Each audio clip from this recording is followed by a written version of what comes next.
Welcome to The Explainer. You know, we often think of history as being made by people, by big decisions and epic battles. But what if I told you that for one place on Earth, the biggest factor in its history wasn't a person at all, but its actual spot on the map? Today, we are diving deep into the 2,000-year story of the Korean Peninsula, a story shaped and, honestly, dictated by the unchangeable reality of its geography. So, let's start with a puzzle. You look at a map, and you see Japan and Korea. They're neighbors, right? Super close. But their histories, they couldn't be more different. It's like they're from two different planets. One becomes this isolated island empire, and the other, well, the other is locked in this constant centuries-long struggle just to exist.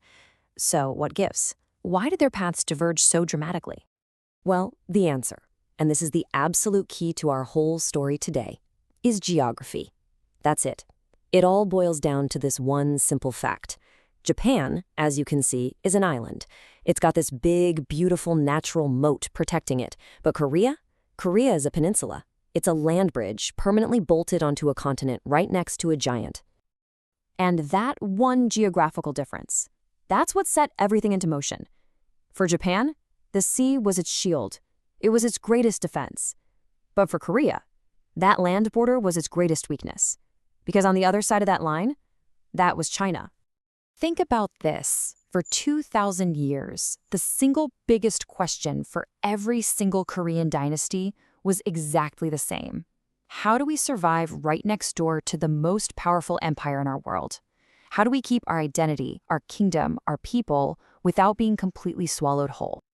This relentless pressure, this constant threat, it forced them to get creative. It gave birth to this incredibly unique national strategy, a playbook for survival. It was a high-stakes game they had to become masters at playing, because losing wasn't an option. Okay, so since winning a war head-on was pretty much impossible, Korean rulers got really smart. They perfected what historians call a tributary strategy. The idea was brilliantly simple and totally pragmatic. If you can't fight the giant, you have to make sure the giant is happy. And they boiled it down to a 4-step playbook that they used again and again. Step 1, you gotta publicly admit that the giant is bigger and stronger. Step 2, you send them lavish gifts, tribute, and you swear you're their most loyal friend. Step 3, you start copying their system, their culture, their government, just to prove how serious you are. And the prize for all this? National survival. You get to keep your kingdom. It's a genius plan, right? Except for one massive, glaring flaw. What happens when the giant itself changes? Because, Chinese dynasties didn't last forever. So every time a dynasty in China collapsed and a new one clawed its way to the top, Korea was suddenly plunged into an existential crisis. The entire rulebook for their survival was thrown out the window overnight. It was a terrifying domino effect.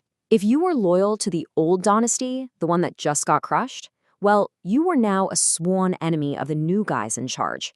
Korean leaders had to flip their allegiance, and they had to do it fast, with zero hesitation. Your survival depended on it. And you can see this play out perfectly in the 13th century. So the Korean Goryeo dynasty gets aligned with the Mongol invaders who take over China. But then a native Chinese dynasty, the Ming, kicks the Mongols out. And guess what? The Goryeo dynasty was toast. It gets overthrown by a new dynasty, the Joseon, and their very first move is to pledge total loyalty to the new boss in China, the Ming. And this wasn't just a political handshake. Oh no. To prove its loyalty, the new Joseon dynasty went all in. It decided to completely transform itself culturally into a mini-me of Ming China.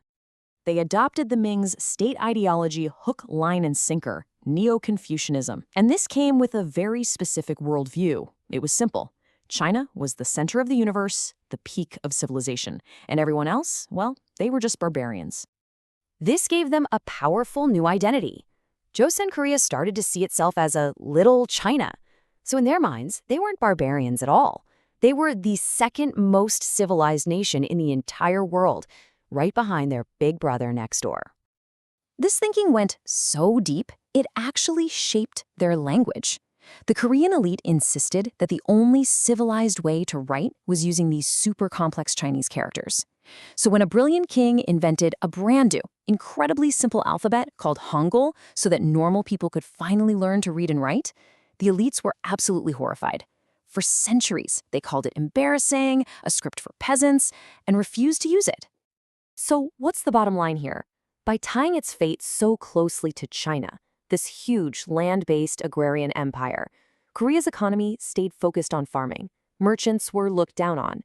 Meanwhile, Japan, out on its island, was becoming a commercial beast, developing a sophisticated money economy, even the world's first futures market, while Joseon society was often still bartering. For hundreds of years, the rules of the survival game were clear. You watch your northern border, you keep the giant happy, that's it. But in the late 1500s, the whole game was about to get flipped on its head. You have to understand, Korea's entire defense strategy, its entire psychology, was pointed north. The continent was where things happened. The sea? The sea was just their backyard. Nobody important came from the sea. So what do? What happens when the greatest threat in your nation's history doesn't come from the land? What do you do when the invasion shows up on your beaches? And that was the nightmare scenario that came true. A massive, full-scale invasion from Japan. And the Japanese brought something new, something terrifying they'd gotten from Portuguese traders: firearms. The Joseon army, with their swords and arrows, was just completely overwhelmed. And here's a totally wild historical side note for you. These invasions and global connections literally changed the Korean dinner table. You know Korean barbecue? The whole idea of grilling meat right at your table? That was brought by the Mongols centuries earlier. And spicy kimchi? The chili pepper itself is from the Americas. The Portuguese brought it to Japan, and the Japanese brought it to Korea during this very invasion. That's history on a plate right there. Okay, so completely outgunned by Japan, Korea fell back on its old playbook. It called Big Brother Ming China for help.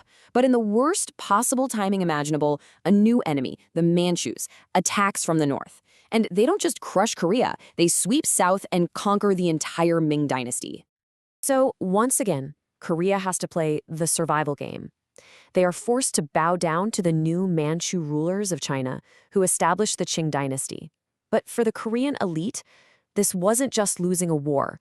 This was an ideological catastrophe.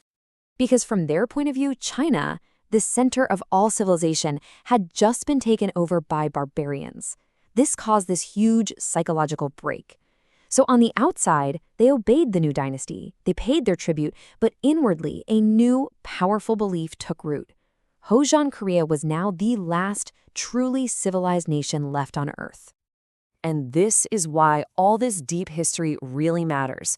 That 2,000-year-old playbook of survival, of strategic adaptation, of cultural reinvention, it is the key to understanding the Korean Peninsula's mindset and its actions in the world today.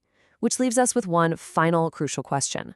How does a nation that perfected a strategy for dealing with one giant neighbor adapt to a modern world where it's suddenly caught between multiple, competing global powers?